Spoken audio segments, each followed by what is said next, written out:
खिबु खेंखायखायजोंसो ओरै खायनानैहाय बुरनायखौ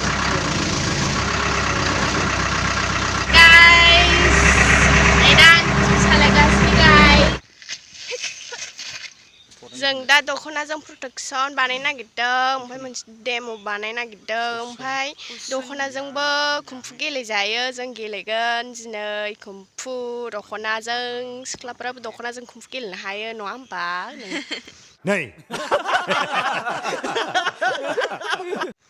hi guys दानिया फैलायबाय कुम्फु गेलेनाय दख'नाजों नोंथांमोना नुनो मोनगोन दख'नाजों बिसोरो उसु डेमनस्ट्रेसन खालामगोन नोंथांमोना मोजाङै नायलां गाइस लोगोफोर नायनानै मोजां मोनोब्ला ओरै थुना हो So guys अभी हम लोग वीडियो को स्टार्ट करते हैं सो देखते रहना हमारा वीडियो चलो स्टार्ट करते हैं लेट्स गो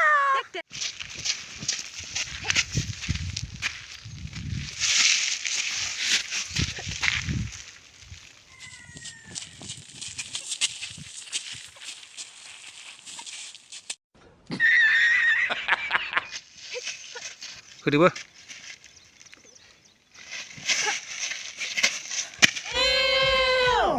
हेलौ रायजोफोर नैबे बि गर्ल्स चेनेलाव आं दिनै फार्स्ट टाइम आंनि फेसजों भिडिअ बानायफैनाय जादों नोंथांमोना नुखाबाय जानो हागौ दा ससे इन्ट्र'खौ आं बानायनाय जादों आरो बिनि उनाव बिथांमोनाबो बे जिसिबि सालायनायखौ गावसिनि चेनेलाव आपल'ड होगोन बिनि थाखायनो इन्ट्र'खौ आं बानायनाय जाबाय दे फार्स्टखौ आं सुरु खालामनाय जाबाय दा नोंथांमोना बे जिसिबि सालायनायखौ आरो नायबावनो होननानै बुंदोंमोन बेनिखायनो जोङो आरोबाव दिनैहाय बै खिबु खेंखायखायजोंसो ओरै खायनानैहाय बुरनायखौ नोंथांमोननो देखायगोन खारबायना दै सोगोन बिथाङा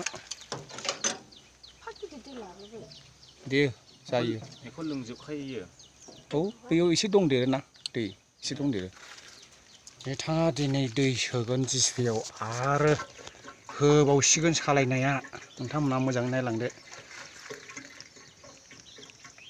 मैदेर बुन्दासो फैलाय दै लोंगासिनो नै बिराद गांहाबदों बे दैखौ नोंथांमोना नायनो हागोन दै सोनायखौबो नायलांनो हागोन नाय आं गाखोफानि र' नै गाखोनायसै जोंना भाइराल मेना गाखोबाय भाइराल मेना लेंबाय फंबाय गाखोबाय नै भाइराल मेन hey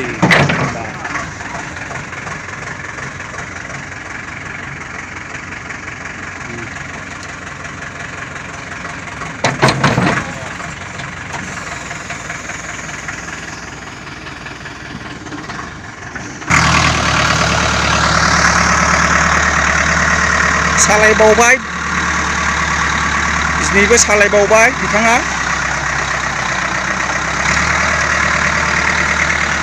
सालायनो मोजां मोनथारो बियो रोंबाय नालाय सालायनोल' लुबैयो बियो गाइस नोंथांमोना नायबाय था सालायगासिनो जिसिबि एबार जावसिगोन बेयाव उनथिंजाय नोंथांमोना नायनो हागोन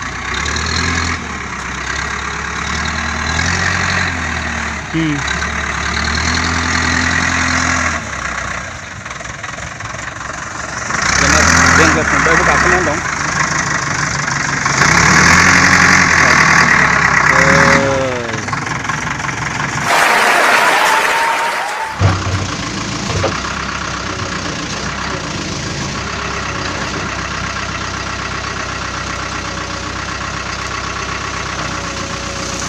हरलांदो oh my gosh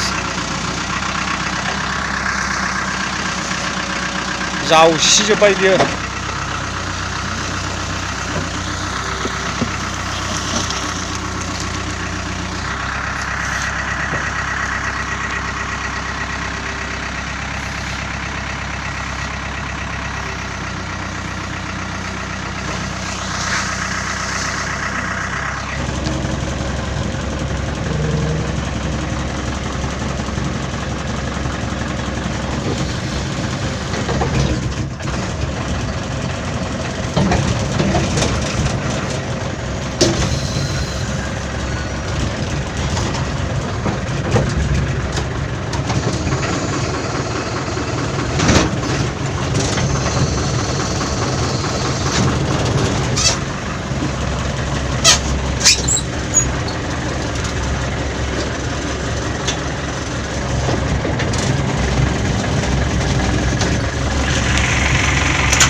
मैं बंद करने वाली हूँ गाइस।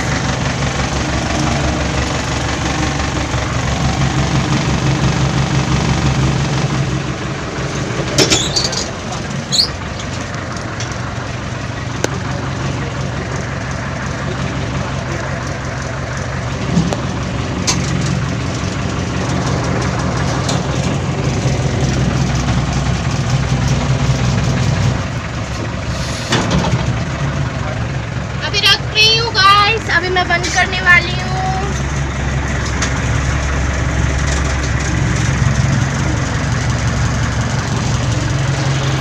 जोबथ'बाय लोगोफोर।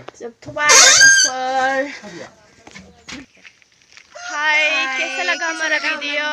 अच्छे लगे तो लाइक सब्सक्राइब एंड कमेंट जरूर करना गाइस। ये भी वीडियो किया मेरे साथ। Hello hi. सब्सक्राइब करना बोल दो। हाँ ठीक है दोस्तों, मैं आप लोग से यही रिक्वेस्ट करना चाहता है, अगर आपने आज ये बहन का चैनल पहली बार देखा, इसका बहन का चैनल में पहली बार आया तो सब्सक्राइब किया बिना मत जाना। सब्सक्राइब कर दे और वीडियो को कर दे लाइक, और जितना हो सकता है इतना शेयर कर दो, फैला दो पूरा इंडिया में। बस मैं आप लोग से वही छोटा सा रिक्वेस्ट मेरे से। तो अभी हम लोग रखते हैं गाइस, बाय। सब बोलो बाय बाय। गाइस, अगली वीडियो में मिलते हैं।